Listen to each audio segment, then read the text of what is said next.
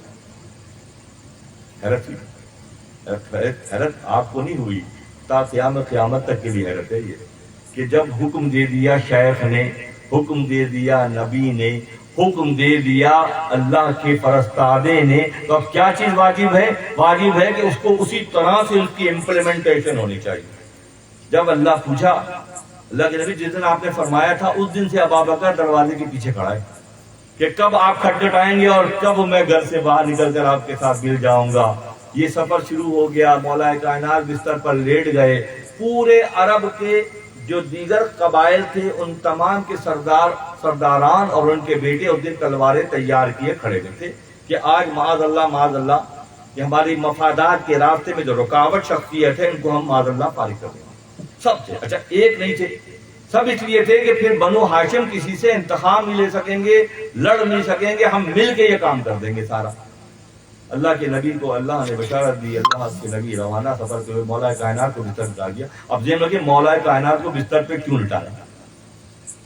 آئیے ایک اور ریفرنس دیتا ہوں۔ جب انبیاء پر ابلیس حملے کرتا، مثلا حضرت زکریا علیہ السلام، حضرت یحییٰ علیہ السلام، ان تمام وہ انبیاء ہیں، یہاں تک کہ حضرت عیسیٰ ابن مریم، حضرت موسیٰ کلیم اللہ، حضرت یعقوب علیہ السلام اور یوسف علیہ السلام، ہر دور میں انبیاء کو نقصان پہنچانے کی کوشش کون کرتا تھا؟ ابلیس کرتا تھا، کیونکہ پہلے دن کہہ دیا تھا کہ میں ان کو بہکاؤں گا، جیسے معاذ اللہ ماتو نے مجھے بہکا دیا، گمراہ کر دیا۔ تو ہر دور میں انبیاء کے راستے میں کون آتا تھا؟ ابلیس آتا تھا۔ ایسے میں ایک نور، بڑے غور سے میری بات سن رہے ہیں، ایسے میں ایک نورانی وجود ظاہر ہوتا، نوری وجود، اور وہ انبیاء کی حفاظت کرتا۔ کس سے؟ ابلیس کے شر سے۔ ایک نور ظاہر ہوتا اور وہ نور انبیاء کی کچھ پناہی کرتا، حفاظت کرتا۔